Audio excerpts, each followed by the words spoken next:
குளிர் பிரதேசம் ஒன்றில் ஒரு சிட்டுக்குருவி கூட்டம் வாழ்ந்துட்டு வந்துச்சு. அந்த கூட்டத்திலே கருத்தளவில் ஒன்றுபடாமல் ஒரே ஒரு புரட்சி எண்ணம் கொண்ட சிட்டுக்குருவியும் இருந்துச்சு. எப்போவுமே அந்த கூட்டத்துக்கு எதிரான முடிவில் ஒரு ஆளாக இது நிற்கும். இப்போ அந்த பிரதேசத்தோட இலையுதிர் கால இறுதி கட்டத்துக்கு வந்துட்டு இருந்துச்சு. அப்போ எல்லா குருவியும் தென் திசையை நோக்கி பறக்கலாம்னு முடிவு பண்ணிச்சுங்க. ஆனால் இந்த புரட்சி எண்ணம் கொண்ட சிட்டுக்குருவி மட்டும் இங்கேயே அனைத்து விதமான உணவும் தங்குறதுக்கு வசதியும் இருக்குது, எதுக்கு நான் வரணும், வர முடியாதுன்னு சொல்லிடுச்சு. மிச்ச குருவியெல்லாம் பறந்து போயிடுச்சு. குளிர்காலமும் வந்துச்சு. குளிரோட ஆக்ரோஷம் ரொம்ப கொடூரமாக இருந்துச்சு.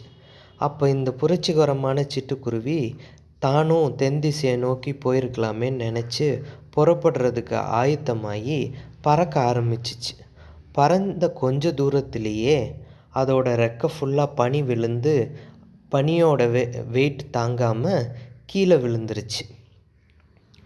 இப்போ கீழே விழுந்த சிட்டுக்குருவி நேராக ஒரு விவசாயியோட மாட்டு முற்றத்தில் போய் விழுந்துச்சு.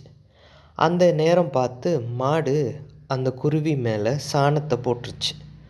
சாணம் எதமாக இருந்ததுக்கும் குளிரில் இருந்து சிட்டுக்குருவி ஒரு விடுதலை கிடச்சிச்சு. ஆனால் மூச்சு விட சிரமப்பட்டது. கொஞ்சம் நகண்டு அலகை மட்டும் மேலே தூக்கி வச்சுக்கிச்சு. இப்போ இந்த குளிர்லேருந்து காப்பாற்றப்பட்டதுனாலையும் தனக்கு ஒரு இதமான சூழல் உருவாயிடுச்சுன்னு நினச்சி சிட்டுக்குருவி பாட ஆரம்பிச்சிச்சு. இந்த பாட்டு சத்தத்தை கேட்ட பூனை நேராக சாணத்துக்கிட்ட வந்து சாணத்தில் இருந்த சிட்டுக்குருவியை வெளியே எடுத்து சாப்பிட்ருச்சு. அவ்வளோதான், கதை முடிஞ்சிருச்சு. கதையோட மாரல் என்னென்னா, 3 கருத்து இருக்குது இந்த கதையில். ஒன்று என்னென்னா, உன் மீது சாணம் போடுபவன் உன் எதிரியாய் இருக்க வேண்டும் என்ற அவசியம் இல்லை. 2, உன்னை சாணத்திலிருந்து அகற்றுபவன் உன் நண்பனாகத்தான் இருக்க வேண்டும் என்றும் அவசியமில்லை.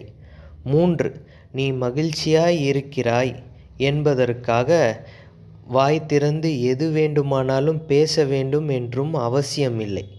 வாயே அனைத்திற்கும் காரணம், வாயை மூடிக்கொண்டிரு. நன்றி, வணக்கம்.